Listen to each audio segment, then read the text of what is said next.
Bonjour à tous, ici DJ Oiseau, nous sommes le mardi 31 janvier 2023 en direct de l'hôtel de ville de Chaumont qui est juste derrière moi là. Donc comme d'habitude je vais m'enregistrer avec ce que je peux et je vais vous montrer ce que je peux et puis c'est parti.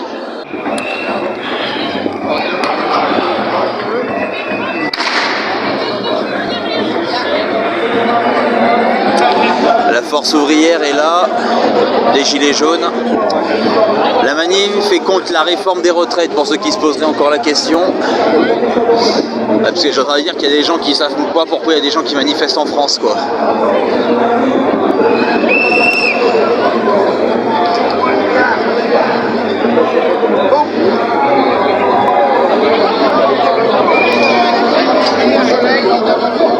Bon, je vais faire une vidéo aussi courte que possible, donc je vais vous prendre ce que je peux. Peu importe, les gens dans le résultat il est là. Ils ont une force pour quand même venir dire vous m'avez mettre en place.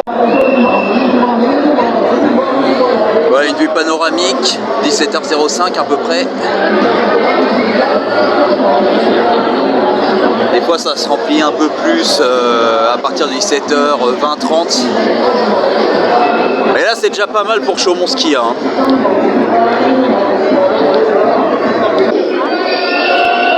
La première vague de manifestation du 19 janvier est une réussite, tant du niveau départemental avec plus de 5400 personnes que du niveau national avec près de 2 millions de manifestants.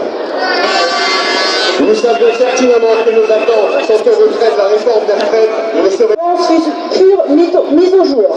Manque de masques, de médicaments, manque de personnel soignant dans les établissements hospitaliers, manque de médecins. Emmanuel Macron s'était alors exprimé en déclarant que le pays devait retrouver une autonomie industrielle, notamment dans le secteur pharmaceutique. Or, force est de constater que rien ne se passe.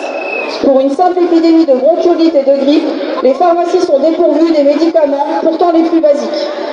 Les urgences, tout comme l'ensemble des autres services hospitaliers, subissent toujours et encore une érosion du nombre de lits. Les personnels sont en souffrance par des conditions de travail inhumaines, accentuées par le manque de collègues. Non seulement ils sont malmenés physiquement, psychologiquement, mais eux-mêmes reconnaissent ne plus pouvoir soigner les patients dans des conditions acceptables au risque de générer eux-mêmes de la maltraitance. Ce gouvernement marche sur la tête, alors que bien les secteurs d'activité de ce pays mériteraient des attentions particulières, ils s'en détournent pour contraindre toujours plus la population. Alors que le secteur industriel, l'éducation nationale, le système de santé sont en grande difficulté, Emmanuel Macron et sa première ministre ne travaillent qu'à demander toujours plus aux citoyens que nous sommes. Mais dans le même temps, les entreprises, et essentiellement parmi les plus importantes, ont bénéficié du crédit d'impôt compétitivité emploi et aujourd'hui d'allègement de leurs cotisations sociales sans avoir à justifier quoi que ce soit. Alors certes, nous dirons depuis des années, Emmanuel Macron et son gouvernement pratiquent la politique du chèque providentiel et individuel pour tout et n'importe quoi. Cela règle-t-il nos problèmes au quotidien? Pas franchement. De plus, il faut bien se rendre compte que nous payons nous-mêmes ces aumônes car les sommes versées proviennent de nos impôts et de nos taxes diverses. Et moi alors, dans de telles conditions, comment ne pas être en colère contre un tel comportement qui consiste à mentir à longueur de journée, à pratiquer la désinformation, à ne rien anticiper et en gérant le pays à la petite semaine. Ne sous-estimons pas leur capacité ainsi que leur volonté à vouloir réformer le pays en profondeur, notamment en pratiquant la casse sociale. D'ailleurs, notre président n'a-t-il pas remis en cause la question de la pénibilité au travail dès les premières semaines de son précédent mandat en 2017?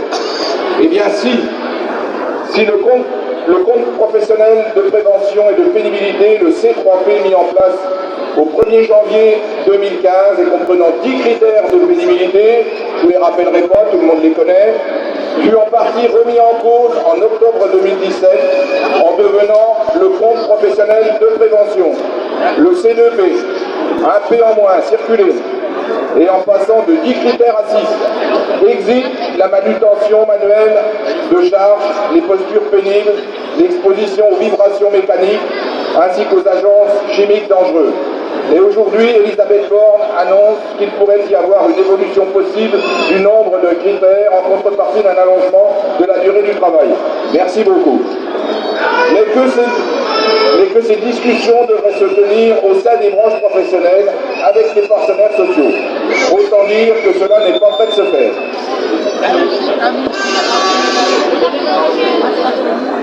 Le niveau de pension minimum promis à 1 200 € brut ne devrait l'être dans un premier temps que pour les nouveaux retraités.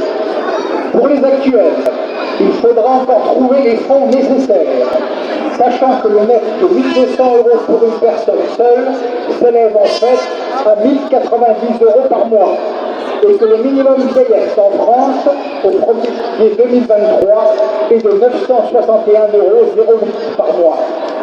Il faudra que ce montant soit soumis aux deux conditions cumulées, d'avoir cotisé durant 43 ans et n'avoir jamais perçu un salaire supérieur au SMIC durant toute la carrière d'activité. En fait, le niveau de pension promis à 85% du SMIC, ramener la durée de cotisation revue à la hausse, ainsi qu'à la condition de n'avoir jamais eu un salaire supérieur au salaire minimum, fera que les travailleurs pauvres seront au final des retraités pauvres. La logique que ce niveau minimum garanti de pension le soit à hauteur de 100% du SMIC. C'est une exigence minimale pour un niveau de vie décent pour les travailleurs de ce pays.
Voilà tout le beau monde qu'il y a.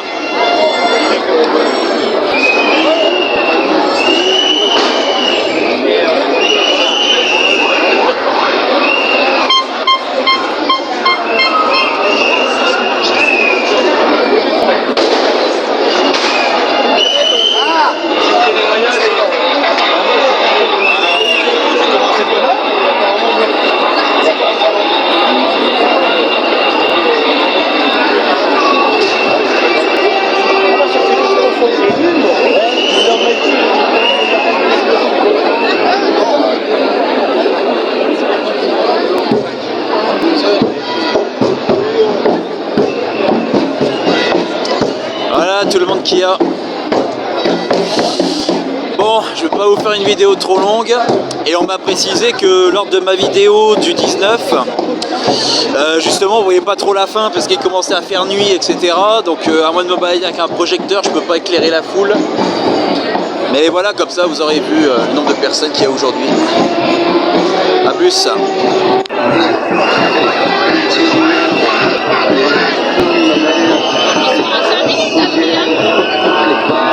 Comme ça, il se largeait.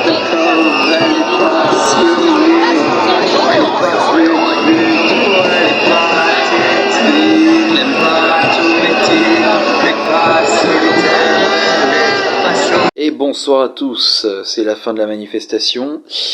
Alors, un peu de chiffres. En commençant la manif, on était 2400. Et en terminant la manif, on était 3200. Du coup, comparé à la dernière fois, il y a 10 jours de ça, où on était à peu près 2700, je crois, c'était ça le chiffre. Bah en fait, voilà, au départ on croyait qu'il y avait une petite baisse et finalement c'est remonté avec le trajet parce qu'il y en a qui viennent pas à 17h pile, il y en a qui viennent pendant le trajet, etc. Il y en a qui suivent pas le parcours et d'autres qui viennent que à la fin. Donc voilà, c'est pas trop mal pour Chaumont. À la prochaine tout le monde.